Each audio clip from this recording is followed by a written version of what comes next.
Hey, what is up, guys? Chase back here for the Total Divas Rundown. With me, as always, is my co-host at ChelzWWEFan, Chels from the Peep Show, and also a person that I do the Peep Show with. She doesn't really talk much when I'm on the show. I don't know why, but I also brought in another guest, Ashley at AshleyBBYCakes. Is that correct? No, well, it's BBY Okay, so I am sort of correct there. So yes, I'm with these two lovely ladies talking about Total Divas, episode 2, a tango with Fandango. Oh, what an episode this was, ladies. I have so much I want to say about this. Overall, it was an okay episode. It really shined the light on a lot of the characters. Yes. But it really made me frustrated too, and it made me laugh. Ashley, what was your thoughts on the episode? Well, I thought there was too much Nikki and Brie. That was a big focus. There needed to be more Natalia. And if you guys don't know, Ashley's a big Natalia fan, so yes, she's definitely invested. Natalia fan. She's definitely invested in Total Divas. But so Total Divas kicks off this week. Pretty much we just saw that Eva and JoJo were getting really excited for Fandango, and this leads to Eva Marie saying, okay, I'm going to try to dance with Fandango to get on the main roster, and pretty much, you know, that's the whole plot line for this episode for Eva Marie, is that, you know, she wants to learn to dance for Fandango. Gets kind of interesting for throughout the whole episode. What are your thoughts, though, about Eva Marie trying to pull this move, trying to get to dance with Fandango, ladies? This is the way I saw it. She was trying to sleep her way to the top. Not even really sleep, but it was like in that way. She was just trying to get her way to the top too fast. Yeah. And it made me cringe a little bit. I was just like, you know, you're not setting you're not giving yourself a good rep right here. Yeah. She said she'd do anything to dance with him. I'm like, okay. Ashley, what are your thoughts about Eva Marie's ambitions to dance with the Johnny Curtis? And why wasn't he called Johnny Curtis? That's another good question. Why wasn't his name just Kurt? Yeah. Because aren't they trying to be like, they're trying to break kayfabe and shit? Like, use his real name. His name is Kurt. Yeah, just use his real name. But they were calling him Fandango throughout the whole show. Ashley, what were your thoughts about Eva Marie? Those were my thoughts right there. She's a big joke. She doesn't belong in this business. You can't sleep your way to the top all the time. Well, and I think she screwed up. Because she shouldn't have lied like that. Well, we're not on the lying part. We're going to get to that. We're going to get to that. I mean, like, she's also setting a really bad example for JoJo, who's also new. And JoJo's only a 19-year-old girl, too. Like, that's the thing. Like, JoJo's like, she could be 20. She's like my age. She's like Chel's age. She's a little bit younger than you. So she's a young girl. But another standpoint on the show was that Trinity and Ariane were not happy how their wardrobe wasn't ready for WrestleMania. So they were kind of upset. And so now we're going to, they're mad at, what was her name? Samantha? Was it Samantha? Sandra. They were mad at Sandra. They were mad at Sandra. And so Ariane wanted to take this in her own hands. But pretty much what happens throughout the episode is like those are the main points. And also the Bella twins, they're going to do some life swapping. They're going to do a life swap for a little bit.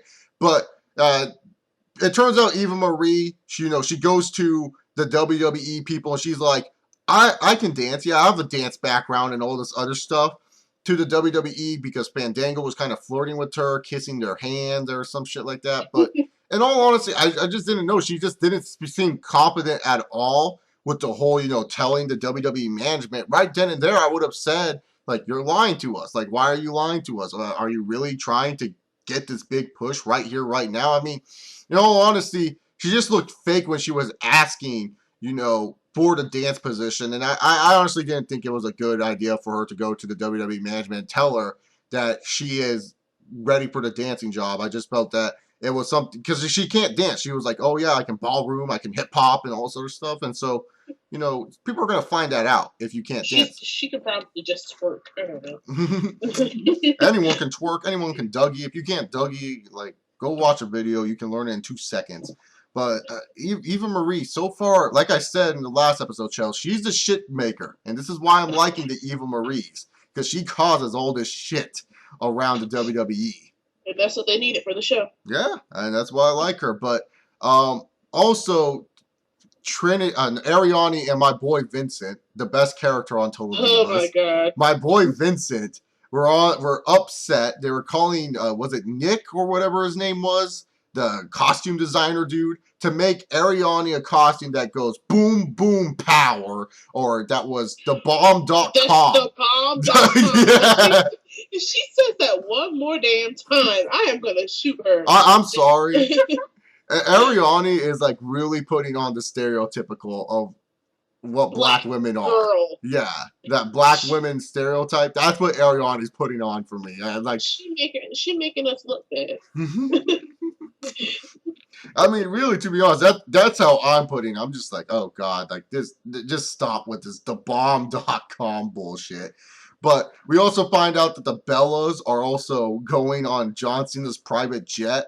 To me, I didn't know he had a private jet. Yeah, I didn't know that either. But I thought he flew with everybody else. Not the scenes. Cena doesn't have that. But was it just me, or was Cena kind of awkward this episode? I felt Cena this whole episode was very awkward for most of it. Like, he just didn't feel comfortable at all. I don't know. And he was like explaining about Eva Marie, how he likes the redhead, and apparently Brie wasn't wearing underwear for her dress or something. But what were you guys' thoughts about Cena this episode? He felt kind of awkward in this episode. I don't think John is much of a person, like a private. I think he's a private person. To be honest. Yeah. Like, he's someone that just like keeps his life private. I would be too if I'm someone going through a middle of a divorce during this show's taping. So yeah, I would be too. I don't blame the Mr. Cena, but this leads to John Cena showing off Cena's house, and we kind of get MTV Cribs. Now, okay, if John Cena has a water slide, a guest house that's bigger than my freaking house, and, you know, this elevator and this huge walk-in closet that's bigger than my damn bedroom, imagine what all these other people that make 10 times more money than John Cena have. Like, holy God, man. That house was beautiful, and you can kind of see what Brie, the whole episode for the Bellas this week was Nikki just trying to be a forceful bitch on Brie, her sister. And Brie, you know, she was like... She was doing the peer pressure thing, and I thought that was really sad. Like, why are you pressuring your own sister? Yeah. Like, oh, get in the Ferrari. It goes over 200. It's like, oh, just settle down. Like, really, to be honest, she was very pressuring her. I like the bit where Daniel Bryan says that he's a rap star. I thought that was pretty funny. Like that. Stop. They feel like they're rappers in the theme. I thought it was hilarious. John Cena's house, like, I'm sorry, hey, Mr. Cena, if you ever need a roommate, I'm here for you. I'll clean that damn pool every day. Okay? I'll wash your cars. I'll shine your Jordans. Let me live in your house, Cena, because that house was beautiful. That was a beautiful house. It was amazing. I'd love to be his neighbor or something like that. Just to sit there and stare at the house. The outside of the house is beautiful, too. Yeah, exactly. Because we're going to see how Daniel Bryan lives in a bit. Ashley, what did you think of John Cena's MTV Cribs type of tour of the house? I mean, I liked it. I mean, I can't really say, because I kind of, like, tried to, you know, push away from that part. Mm-hmm. But I mean, his house was, you know, pretty awesome. Yeah, his house. I think my favorite part of the whole thing was when they all like jumped off that cliff. Yeah. And jumped into the water. That was like hilarious. Yeah, like Cena has a water slide, a cliff. Like, oh my God, his pool is just legit in general. So, in my notes I put, really, John Cena is just a rich bastard. That's what I put in my notes, and that's all we need to know. He's a rich-ass bastard. He's fucking rich. But now we move on to Eva Marie and JoJo in the hotel room, and all of a sudden, who knocks on the door? But Eva Marie's supposed boyfriend from California, Jonathan. And why is Jonathan wearing wrist tape? This is a major inconvenience to me. Why is he wearing wrist tape? I didn't really notice that. He was I did. He was wearing wrist tape. I was like, why is he wearing wrist tape? And he brings Eva donuts and then afterwards proposes to Eva Marie.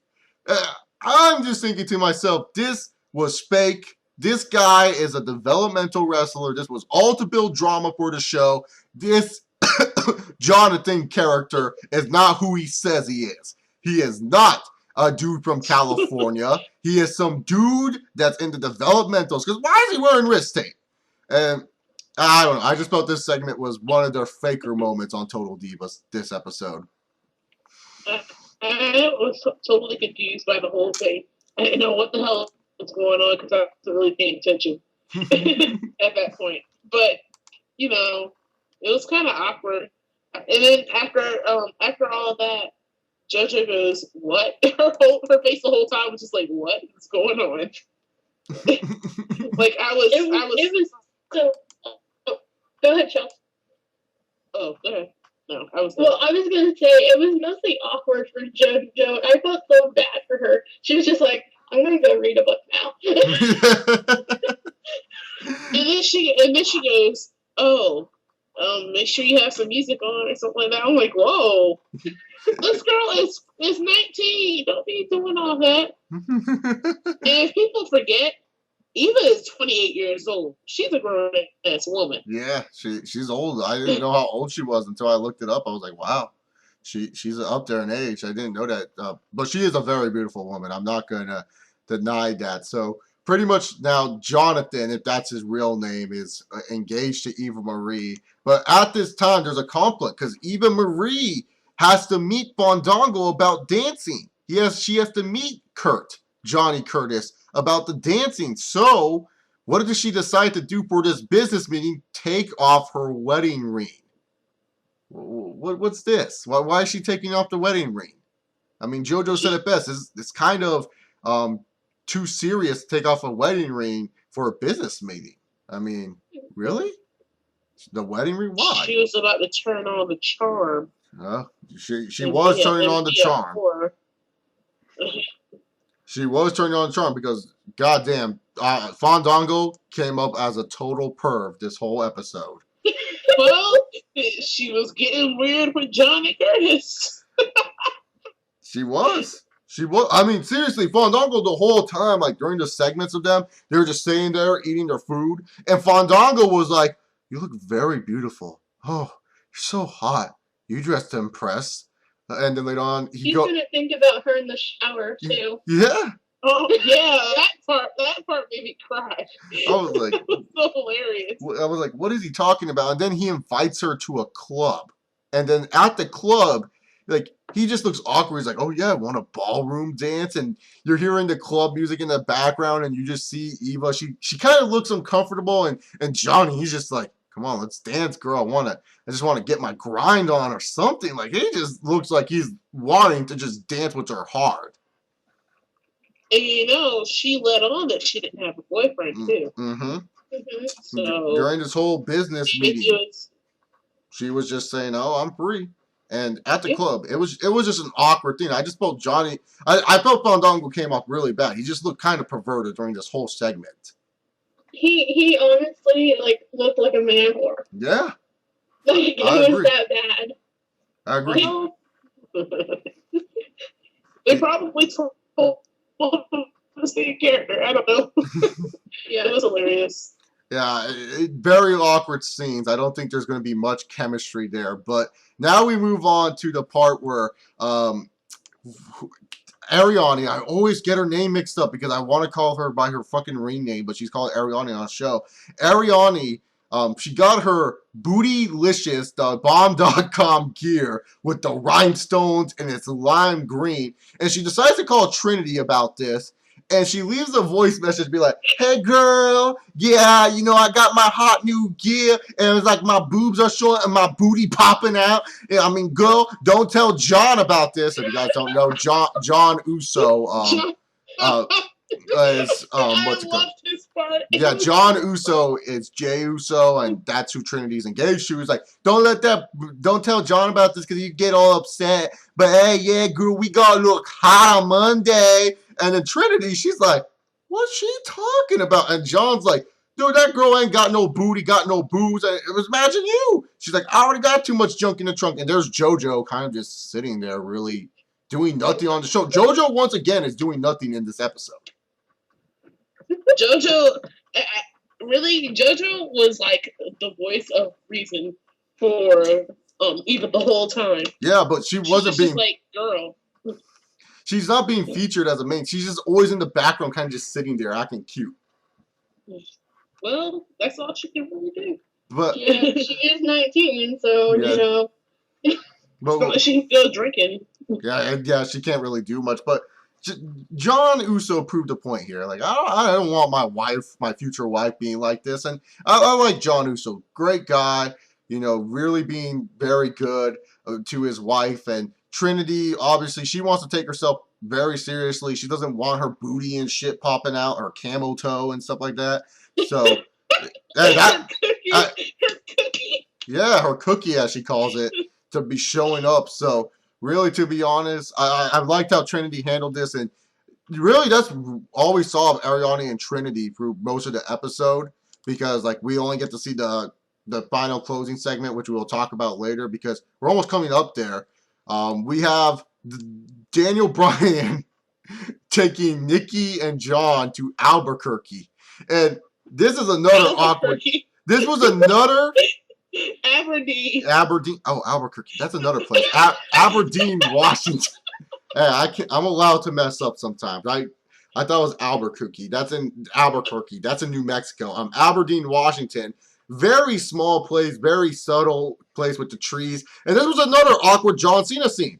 Because they're like, oh yeah, look at the trees. And Cena's like in the front seat. Just like kind of like, I don't know what the fuck I'm doing here. He's from that kind of area, though. Like, yeah. West Newbury is, like, very rural. He's in the country. So that's, like, nothing new for him. Yeah, he just seemed kind of awkward, though. And Daniel Bryan looked awkward driving that truck. I don't see Daniel Bryan as a SUV type of guy. But then this is my favorite part of the episode. When they take the tour of the house. Oh my god! It looks like my aunt's house. Like it's so simple compared to everything else.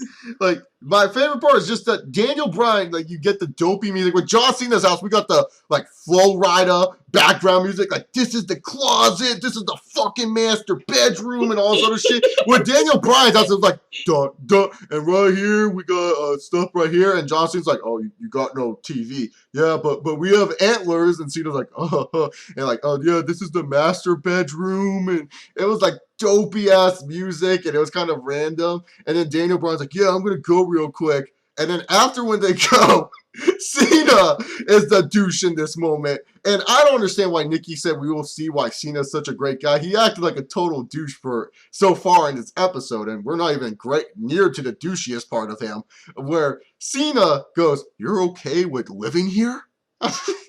Oh, poor Brie. Like I was just like, man, you guys are being such douchebags right now. Yeah, like she can't get anything going. She was comfortable with living in that kind of area until she was peer pressured. Yeah, and then Cena, didn't he ask her, like, how many kids do you want? And then she's like, oh, I want 2, like, twins. And then she's like, do you think this could raise 2 people? God. Like, Cena, what is your problem, dude? Calm down. I'm pretty sure that Daniel has siblings and they all live there or something. I don't know. Yeah, and it's his parents' house. So I can understand from... It has sentimental value. Yeah, it has a lot of sentimental value for Daniel Bryan. And I like that Daniel Bryan's a simple guy. And I like that Brie's a simple girl and stuff like that. But we'll get into more what Brie says later on, which I can totally understand why she would say something like this. But Daniel Bryan's house, not as impressive as Mr. Cena's house. That's for sure. But you know, I'd rather live in Brian's house than Cena's house. Yeah, that's true. Because it's like home, you know. You can't get any better than home. Yeah, you can't get any better than home. I totally agree with you there. And so this leads to them doing a wood chopping contest. Oh my gosh, this was the most awkward thing in the whole fucking episode. No, some people were kind of confused. Like some people were like, "Oh, what's the point of the wood chopping contest?" Or how did the girls win over the guys?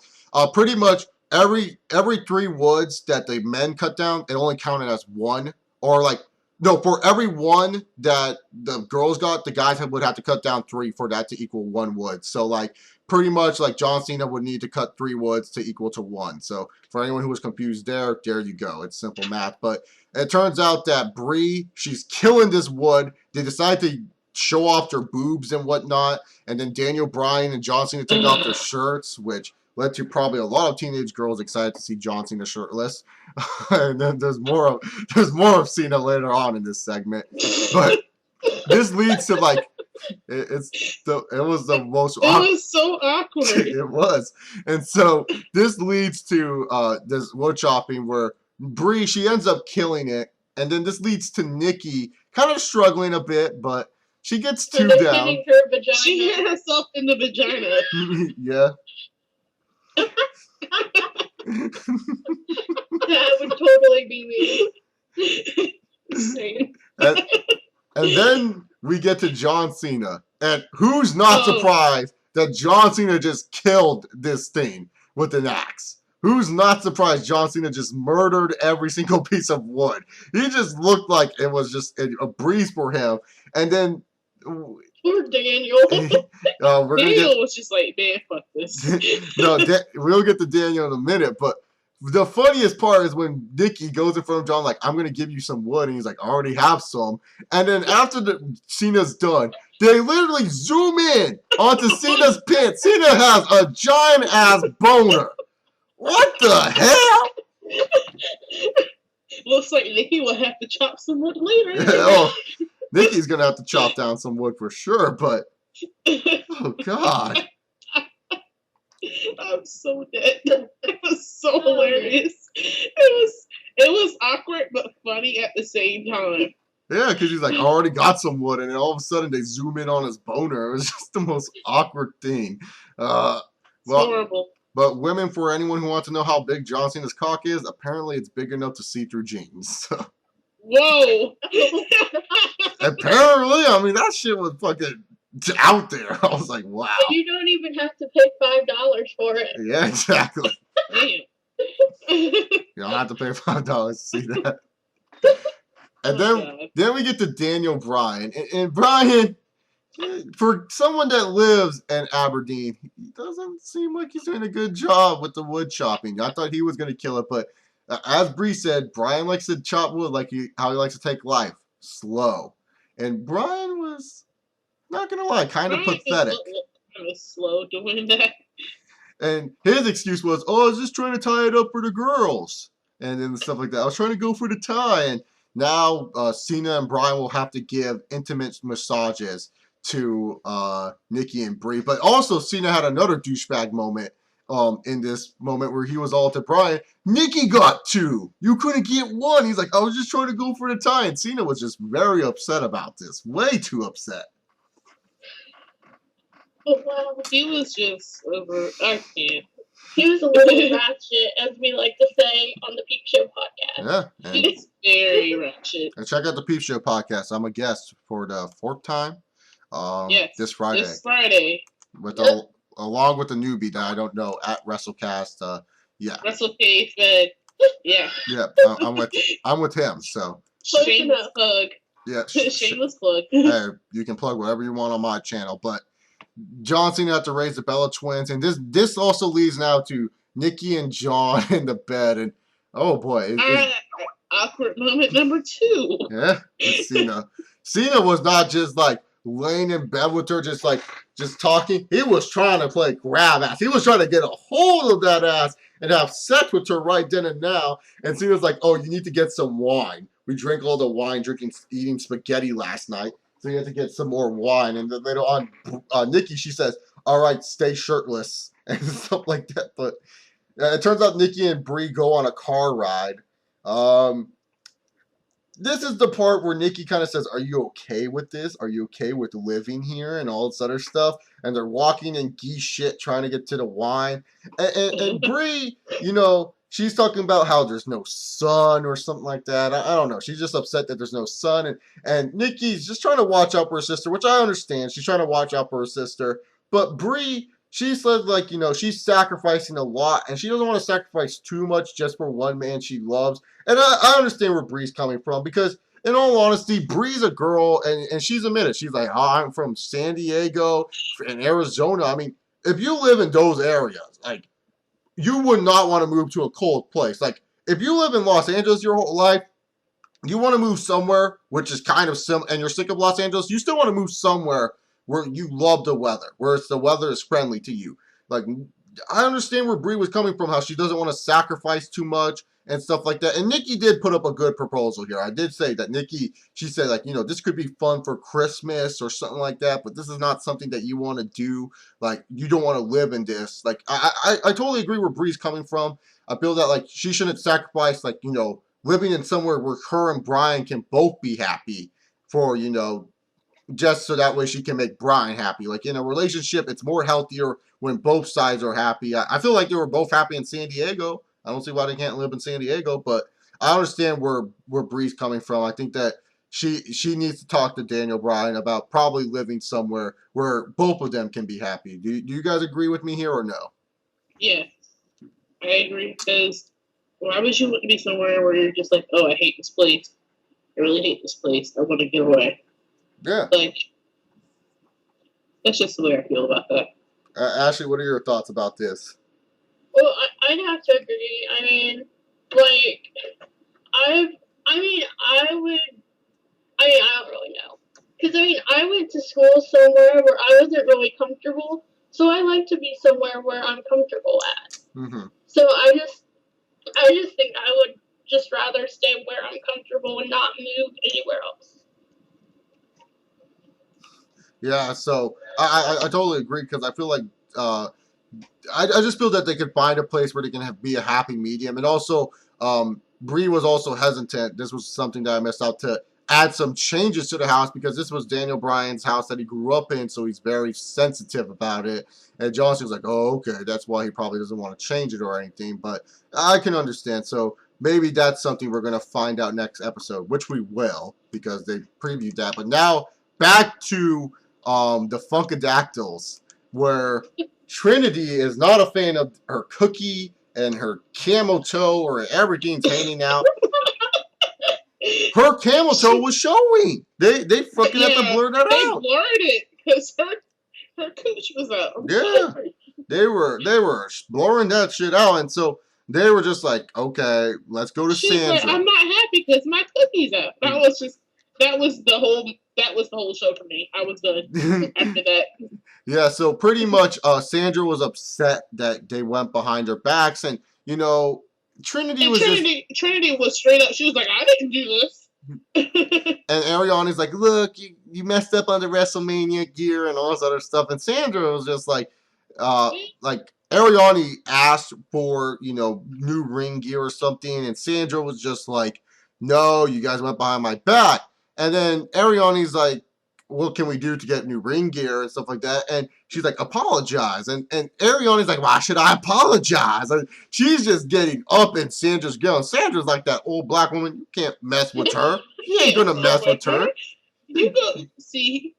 All she wanted was a simple apology. She could have just said, fuck y'all, and left. Yeah, exactly. And so Trinity pretty much was just like, okay, girl, you better apologize. Yeah, she pretty much apologized to Sandra and just said, hey, you know what? We're sorry and all this stuff like that. But then Ariana, she just decides to pull the total bitch move of the episode, where she was just like being sarcastic in her apology and was like, okay, I'm sorry that I went behind your back and went to a better designer than you. And this led to like them having to wear old clothing. And it was all resolved because Trinity said, don't we look good in these clothing? And Ariana's like, yeah, but my boobs and my ass don't look good in this. And she's like, girl, you look fine, and we gotta apologize to Sandra. It's like, no, girl, I ain't doing that. I'm just playing with your Kool-Aid. Let's go. And it's like, okay, so they go out. Play with the Kool-Aid? Yeah, that's what she said. And they were dancing, and they were showing the fans, I guess, excited for the Funkadactyls. I don't think they're ever excited, but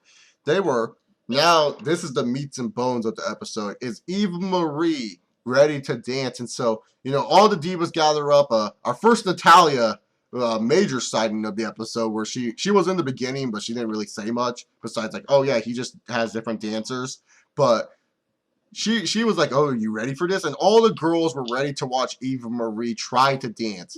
And Eva Marie, she just said, boy, I hope God gives me the feet that know how to move and all this other stuff. Like, God ain't going to give you dancing abilities, girl. You can't dance. And she was horrendous. Horrendous. She was so bad that Fandango was like, no, I don't want to do the work through again. Yeah, he just walked out. I was just like, damn.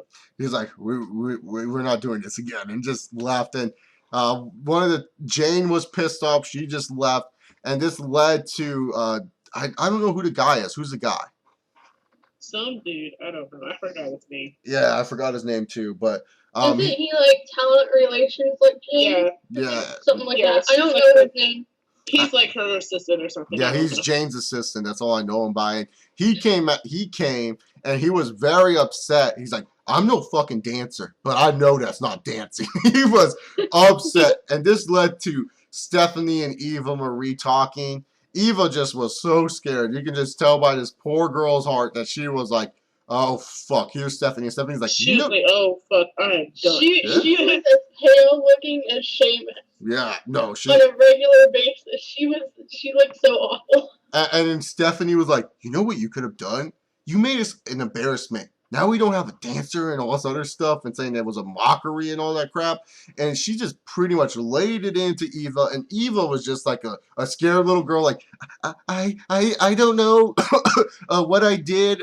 I'm sorry. It won't happen again. It's just that I'm here and I want to be here. It's like trying to turn on the waterworks up, and then having that shit. She's like, next time you do something like this, you're fired. And pretty much just lays it into Eva Marie. One thing I did forget, because I did want to mention this, the Road Dogg, for all you Attitude Era fans, was in this episode. Yeah. The Road Dogg, BG James, for TNA fans who remember that name, he was in this episode. In the beginning of the episode, actually, where the Bella Twins, they were told to do some twin magic by the Road Dogg. So ROADDOGG was here for all you people out there. But it was good to see that Road Dogg is featured. If anyone was wondering. Yeah, Road Dogg was there, and that was something I forgot to mention, because I knew I was forgetting something, and it was Road Dogg, and you got to pay respects to one of the greatest tag team wrestlers in the New Age Outlaws. So, yeah, but pretty much Eva Marie, you know, she will never do it again. And overall... will that last? I mean, huh? See how long that will last, yeah. But overall, like we said, this was an okay episode. It wasn't anything great. It was a filler episode, really. Yeah, it kind of was, but it just showed that this is what we've known so far from the characters. Natalya wasn't really featured, so I don't know what we could say about her this episode. She wasn't featured, which was kind of weird, because she was heavily featured. Obviously, we know Ariane is insecure about herself. She's a biatch. She's very insecure about her boobs and her ass for some reason. She's very insecure about that. We also learned that Trinity is very more level-headed than Ariane, and she's kind of like Ariane's bias. We learned Nikki is just still a total bitch. We know that Eva Marie will do whatever it takes to make it to the top. We know Bria and Daniel Bryan have some sort of relationship problems. And JoJo, nothing. And the next JoJo episode is the little girl that's just there. Yep. Oh, and Brodus Clay was actually featured this episode, but I wish Vincent was too, to give Brodus Clay a lesson. We want more Vincent. I am done. Vincent, he had a good cameo. He's a great cameo. And Chels, in the recurring cast, they got rid of Vincent for me on the Wikipedia. They did? You going to put that back? I am going to put that back sooner or later. But the next episode is titled Planet Funk is Funked Up. So stuff is going down, and from what we saw, Naomi and John Uso come face-to-face in the ring. That's the title. And apparently they're upset about the relationship. JoJo ends up giving her boyfriend an ultimatum. And I didn't know JoJo had a boyfriend, but yeah. She's 19. She has some kind of high school boyfriend crap. And Nikki disagrees with Brie and Brian's decision to move to Phoenix. So there's a lot going on in the next episode, and nothing of Natalya that I've read here to come up, but she Can does. we please have some? We can't have her on WWE TV. We can't even have her on Total Divas. What the hell is going on? Episode 4 has a segment featuring Natalia, where he tells her fiance that she would like more romance, but that's episode 4. We're going to be focusing on episode 3. I'm looking forward to episode 3. I wish Total Divas was a daily thing in my life. I'd be much more happier as a human being, because this wasn't as good as episode 1, but this was definitely a solid episode. It gave more backstory. Yeah, it definitely did. I didn't mind That's it. what we needed. I didn't mind it whatsoever. Ashley, what were your thoughts overall on Total Divas? What was the highlight of Total Divas for you? The highlight would be Sandra. I love her. Like, just from like the first episode where she was like trying to get everything done, to this one where she was like, I'm not taking anybody's crap. And honestly, I would have punched like Arion in her face for talking to me that way. Like, she was like the highlight of the whole entire episode for me. Chels, what about you? What was your highlight of the night? Probably like you said, Cena's douchebag antics. You have Trinity's cookie being out. I love John's ghetto moment that he had with Arion. Oh yeah, where he was making fun of Ariana. Yeah, that was funny. What other part made me laugh? I think that was about it. But the cookie part was the whole episode for me. I was done. She was like, "My cookie out, girl. What's wrong with you?" Well, ain't this outfit the bomb.com? That is not the bomb.com. But what's it called? My obviously you guys heard it. My highlight was the Daniel Bryan house tour, especially when you just the little things that they add, the dopey music, the way that Cena and Nikki are just like, oh, this is where she's living. I remember that now. It's just like it's hilarious. Like that Kim Kardashian thing that they're doing. Yeah. That music that they put on there when something stupid or something awkward happens. Because, like, when you get to John Cena, like I said, it's like the Flow Rider, like, oh, man, this is the live music. While the Daniel Brown's like, dun, dun, dun, dun. It was just, like, dopey-ass, like, stuff like that. Like, that was the highlight. And I actually like Daniel. Daniel keeps it. Oh, no, I like Daniel Bryan. I'm just saying that was, like, a moment because it was hilarious where it was just, like, you know, it's like we get from Cena and then we go to Bryan and you just see their expressions like she's really going through this. Like it was just hilarious seeing the human interaction. Well, that really shows that the twins have two different tastes. Yeah, they do. Yeah. Nikki's about the glitz and glamour while Bria's about whatever life takes me over the rainbow or something like that. She's very simple. She's very like, let's just go with the flow type of deal. So, thank you, ladies, for joining me for the Total Divas episode 2, Tangle with Fandango Rundown. You guys can catch them on the Peep Show podcast every Friday. It's Friday. You guys post episodes. Friday, yeah. Every Friday they post the episodes. You can follow Chels on Twitter at ChelzWWEFan. That will be posted down below. And you can follow Ashley on Twitter at AshleyBBYCakes. Very good wrestling fans. I'm good friends with the Peep Show podcast. And while you're at it, follow me on Twitter at ChaseOliver68. Anyways, guys, thank you guys for coming and listening to the Total Divas Rundown. A lot shorter than last week, but last week was just an amazing episode that we had to go. And I'll try to bring somebody new in next time. Yeah. We'll try to get everybody from the podcast at least once. So that way you can see what the Peep Show podcast is all about and who I work with mostly. But thank you guys for coming. I'll see you all later. Peace.